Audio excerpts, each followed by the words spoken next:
Shalom from Israel to all of the Daystar viewers around the world. I'm Moshe Bar Tzvi, the producer and founder of Israel Now News.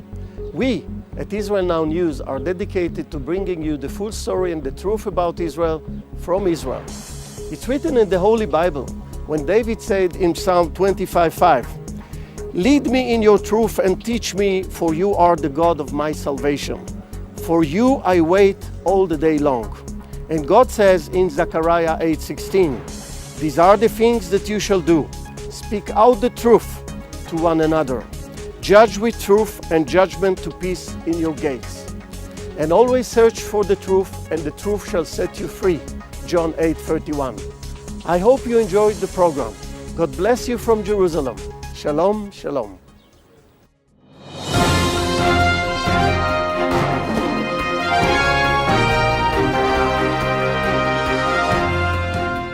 Welcome to Israel Now News. I'm Yochanan El-Rom. And I'm Erin Viner. In our top story, sarin-like gas has been released over the Syrian city of Homs. Opposition forces claim that the Syrian army dropped gas-filled bombs over a suburb of Homs, killing 7 people, wounding 10, and causing severe side effects among 50 people. Allegedly, the gas caused nausea, loss of vision, difficulty breathing, and paralysis. An official of the Free Syrian Army claims that this is the 18th time that the Assad regime has deployed chemical weapons against the population since the uprising began nearly 22 months ago. Egyptian citizens are demanding an investigation into allegations of voter fraud in the government's recent referendum. Just 32% of eligible voters reportedly turned out to cast their ballots on critical changes to the country's constitution, and several groups claim wrongdoing, including a group of Christian women who say that they were prohibited from even entering the polls. The highly controversial alterations to the Egyptian constitution were backed by the Islamist Muslim Brotherhood Party, which claims that the vote passed with 64% in favor. Egypt's liberal and secular opposition parties are against the new document, saying that they fear it will enshrine Islamist rule and empower the Arab Republic's recently elected Islamist leaders. The apparent reconciliation between Hamas and Fatah may have been a ruse so that Hamas can forcefully take over Judea and Samaria. The Sunday Times of London has reported that Hamas leader Khalid Mashal has ordered sleeper cells in the area to activate and overthrow Fatah. Tawfiq Tirawi, former head of Palestinian General Intelligence, told the Times that Hamas wants intifada and will take over the West Bank.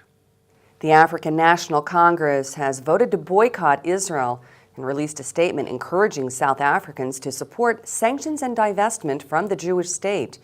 Christians and Jews in the nation had joined forces in an appeal to the ANC that it instead promote peace by demonstrating balance and fairness to both the Israelis and the Palestinians. Despite those efforts, however, the ANC decided to implement the divestment plans and is now calling on all South Africans to support that campaign. This Christmas season, Christians in Syria are struggling for their very existence. Caught between the brutal Assad regime and ruthless opposition forces, the Christians of Syria are suffering. Rebels have threatened 2 Christian towns with slaughter if they do not expel forces loyal to Assad. Before the conflict began 22 months ago, there were about 1.8 million Christians in Syria, which constituted about 5% of the population. The current statistics are unknown, as many Syrian Christians have been killed, many have fled, and others are still caught in the midst of the Syrian civil war. A Christian resident of Damascus told the French news agency AFP that Christians in Syria are in no mood to celebrate Christmas this year. Another Syrian Christian said, "This is the second Christmas we are spending in crisis. Last year we held a small celebration. This year I don't even have enough money to feed my family." Israel's Shin Bet Security Agency has revealed the creation of a new cyber warfare unit consisting of young hackers who choose to serve the country rather than enter the lucrative private sector. The Signals Intelligence Unit, called Signet, was designed to protect Israel's critical infrastructure against innumerable cyber attacks. A spokesperson for the new unit said that aside from the hundreds of thousands of daily low-grade attempts by Islamist hackers to breach Israel's cyber infrastructure, There have also been several highly sophisticated cyber attacks launched over the past 3 years, indicating foreign government involvement targeting critical infrastructure. The head of Signet named Iran as responsible for a tremendous amount of cyber warfare activity. The hardline Islamic Republic of Iran is facing the toughest round of economic sanctions to date. The new sanctions, which were just accepted into European Union law, includes bans on financial transactions, importation of Iranian natural gas, and the prohibition of sales to Iran of shipping equipment and steel. Alastair Burt, Britain's Minister for the Middle East, said Iran should be in no doubt that the international community will keep up the pressure until they are ready to negotiate in good faith. The new increased sanctions bring the EU closer in line with the United States, which has imposed far-reaching bans against trade with Iran. Israel has been blessed with exceptionally heavy rainfall this year. The Sea of Galilee, Israel's largest freshwater reservoir, rose 18 centimeters over just 48 hours last week, amounting to the greatest rise in water levels in more than 10 years. An Israeli biomedical company has declared war on breast cancer. IceCure Medical has developed a groundbreaking, non-surgical method of treating breast cancer with cryotherapy. The technology allows doctors to isolate tumors, freeze them, and kill the cancerous tissue. The in-office procedure lasts about 15 minutes, and recovery time and scarring is minimal compared to the surgical option. IceCure Medical is FDA approved in the United States, and according to IceCure Medical, there have been no recurrences of cancer or cases in which the cancer has spread after cryotherapy. The State of Israel welcomed 53 Jews from the historical lost tribe of Menashe last week, launching the beginning of a potential mass immigration, or aliyah, of more than 7,200 exiled Jews who were expelled from Israel under the Assyrian Empire in 723 BCE. The tribe of Menashe was considered lost until 2005, when Chief Sephardic Rabbi Shlomo Amar recognized a group of Jews living in northeastern India as the B'nai Menashe, or the descendants of the tribe. Thanks to Michael Freund's Shavei Yisrael organization, now more than 1,700 of the tribe have come to Israel from India so far, and the state has approved the immigration of the remaining members.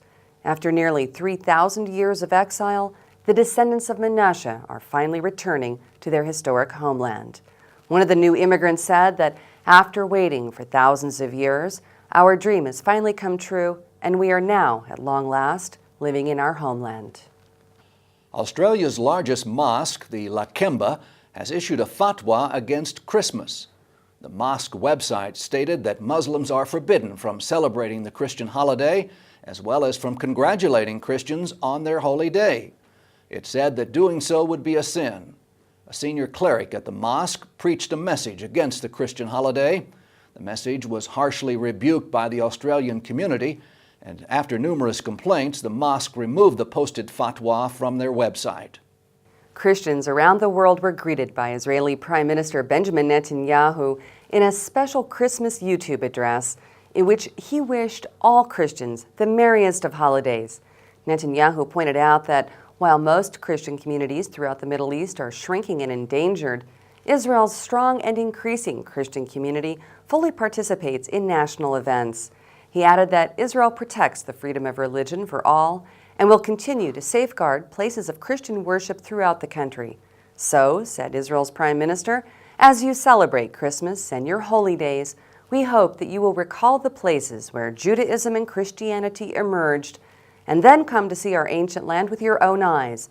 Visit Nazareth and Bethlehem, wade into the Jordan River, stand on the shores of the Sea of Galilee, and next year, please come to visit our eternal capital of Jerusalem. Christmas is a time of generosity, goodwill toward men, and togetherness with loved ones. We at Israel Now News would like to wish all of our viewers a very Merry Christmas and a Happy New Year. May God bless you and all of His children with peace, health, and prosperity in the year to come.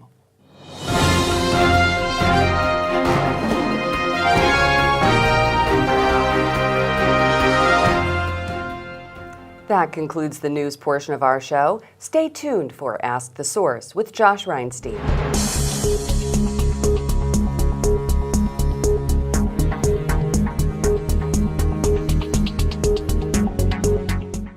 Hello and welcome to Ask the Source. I'm your host Josh Reinstein, and we're here in yet another beautiful day in Jerusalem on our rooftop studio.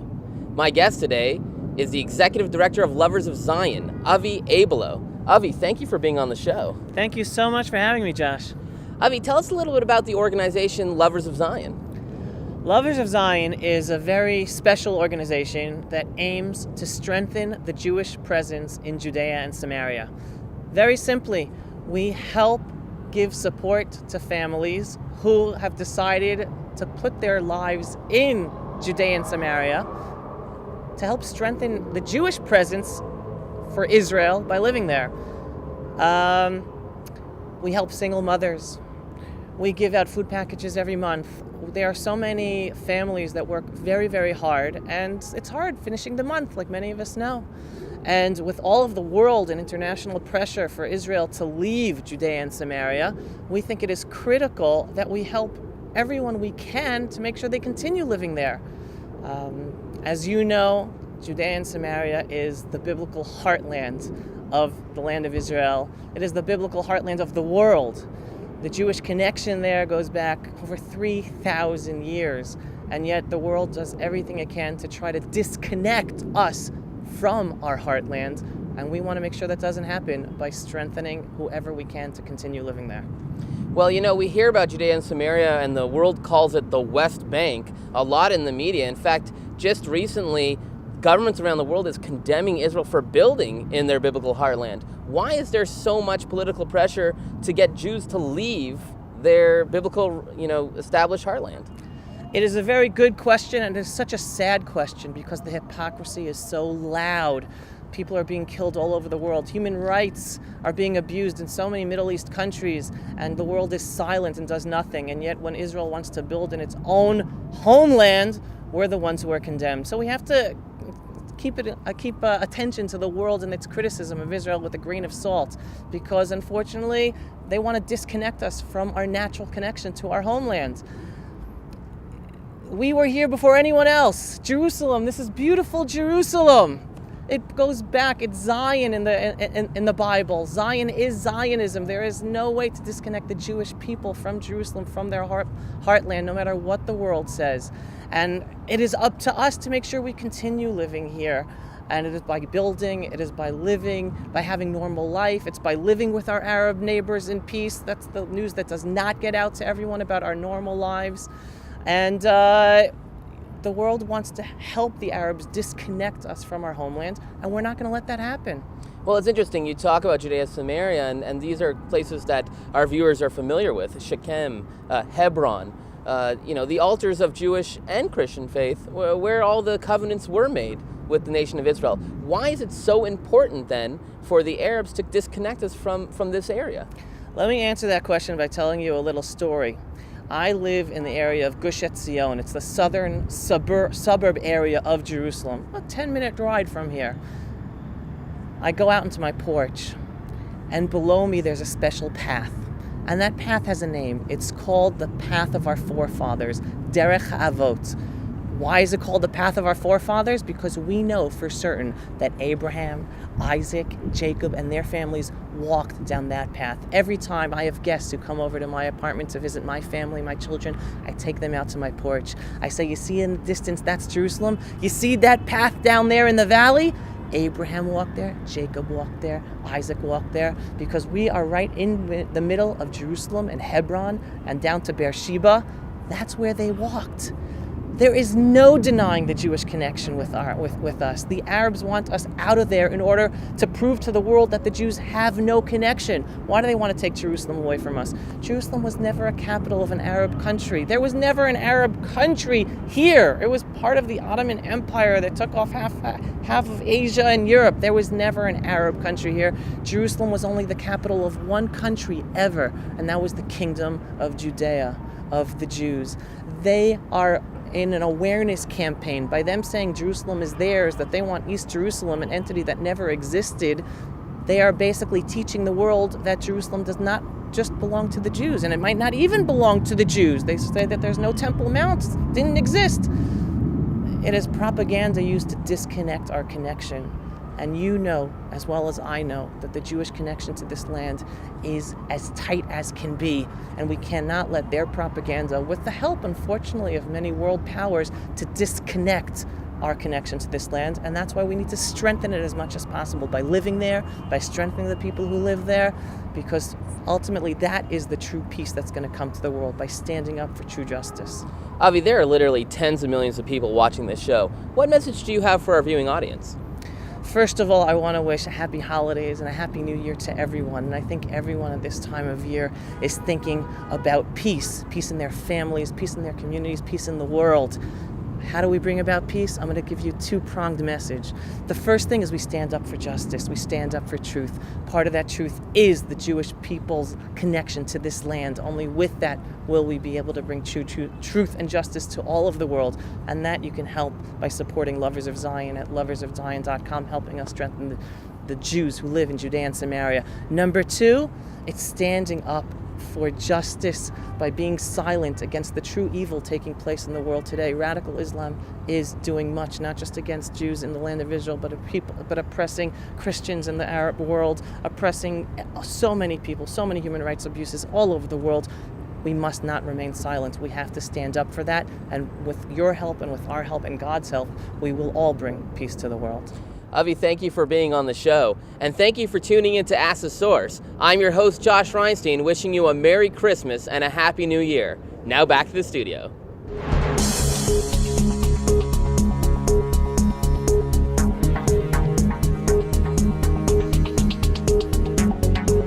If you are a Christian lover of Zion and you believe that this beautiful land of Israel belongs to the people of Israel, then go to loversofzion.com to learn about strengthening Israel now with Chizuk Now. Hear this video excerpt. Now, what I'm about to say to you is very important, so please listen closely. Consider this. The areas of Judea and Samaria that have the strongest Jewish presence are in the least danger of being lost to us. This is why the communities of Ariel and Ma'ale Adumim are in the least danger of being lost to the Jewish state.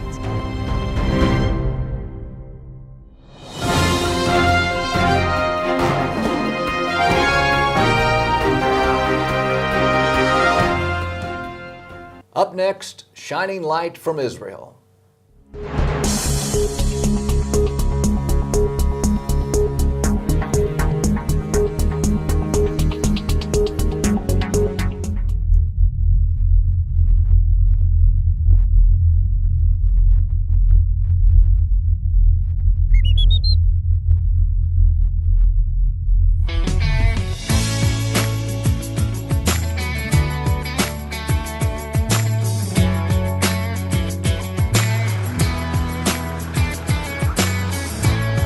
Shalom Israel, Shalom Technion. It's my first time to Israel. Extremely happy to be invited to come along with the Once in a Lifetime guys. I always wanted to come to Israel because I heard that it's a very amazing place. Glad to be here in Israel. I honestly never knew that Israel was so important or so impactful in terms of the world. These bloggers were chosen because they are very influential bloggers. They have more than 2 million views each month in their blogs and in their websites. We wanted to show them the innovative Israel. We wanted to show new aspects about Israel to these bloggers and through the bloggers to their viewers, to their followers. To explain to people what is really going on here and how we live here and how it's not all what they hear on the news. Science has no borders, and the Technion is one of the top leading schools in Israel and in the world. They can see another side of Israel, one of the best sides.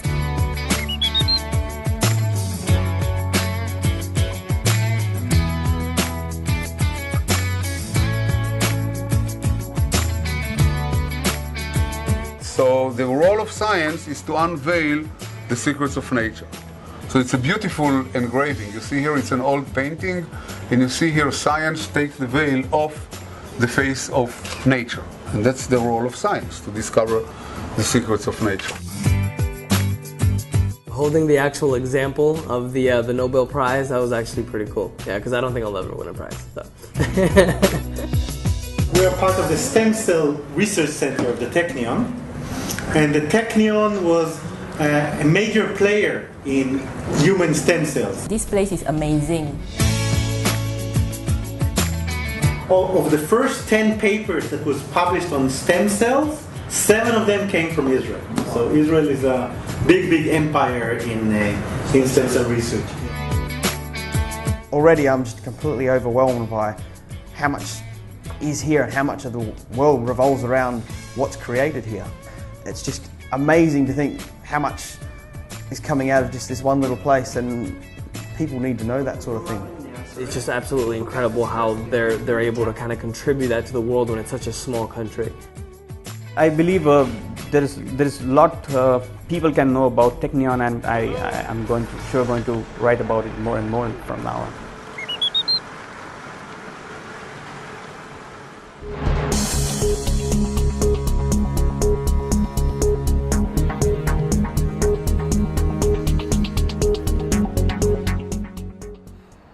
Shalom from Jerusalem. My name's David Bin. We all know that famous verse in the Bible, God blesses those who bless Israel. But did you ever stop and think about what is the greatest thing I can bless Israel with? Obviously, the greatest thing in life isn't a new car or even a new house. The greatest thing in life is children. Yes, God blesses those who bless Israel. And yes, the greatest thing you can give Israel is more children. Find out how you can save a life in Israel and bring more children to Israel. Visit friendsofefrat.org and help save a life of a child in Israel.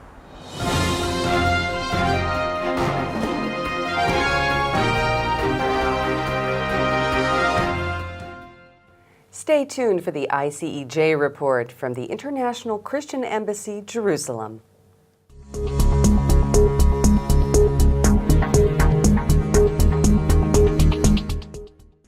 This last year has been for the Christian Embassy a year of blessing.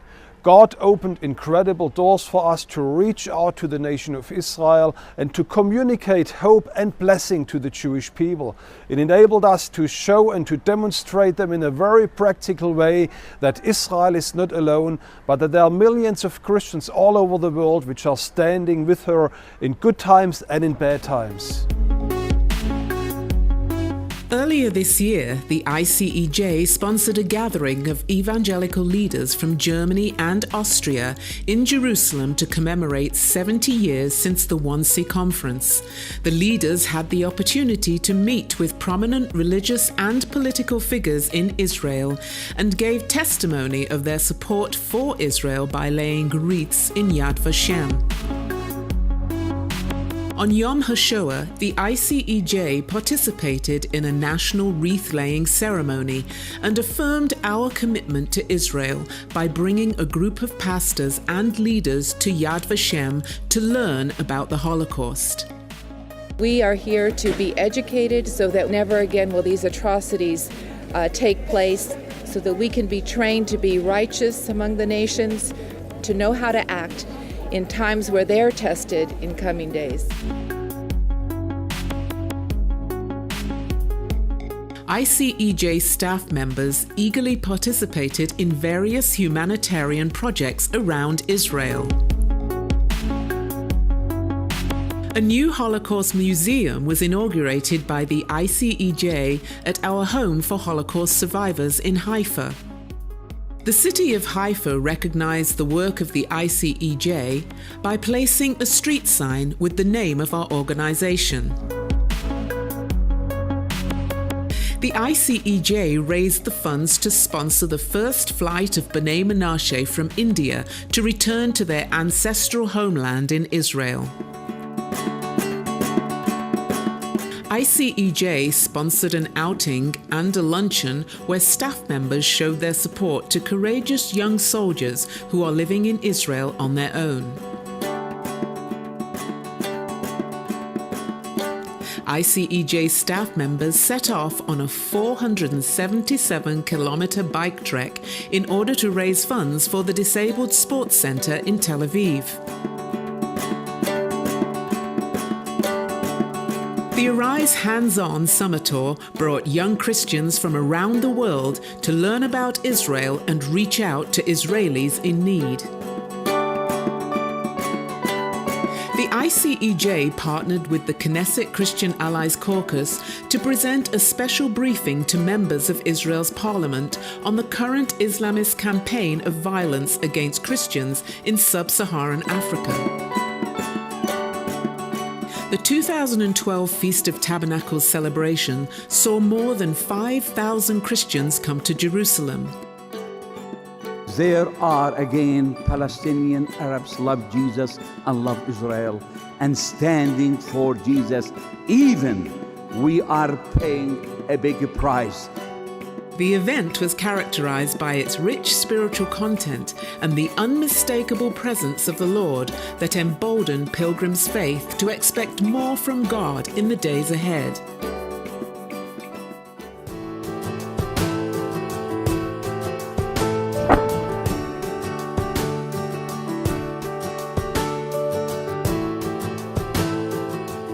The ICEJ activated our Israel in Crisis Fund to meet the urgent needs among the communities most impacted by the rocket attacks from Gaza. As you have seen, the Lord opened exciting doors to the International Christian Embassy in this past year.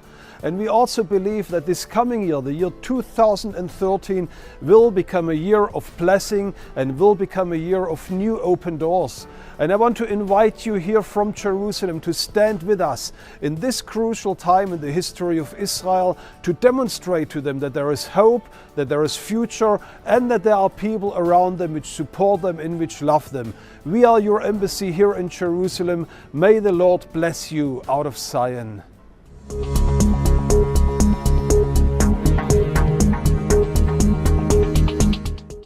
What makes the miracles of Jesus even more miraculous? Standing where they happened, in Israel. Come explore Jerusalem, where Jesus opened blind eyes. Visit the hills of Galilee, where Jesus fed the multitude. Stroll through Capernaum, where Jesus lived and taught and healed.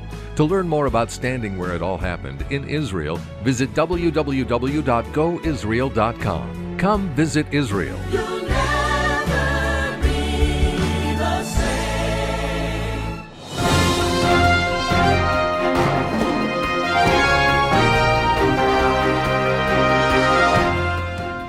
That's all for this edition of Israel Now News. I'm Yochanan Elrom. And I'm Erin Viner reporting from our studio in Jerusalem. Please join us again next week for all your Israel updates.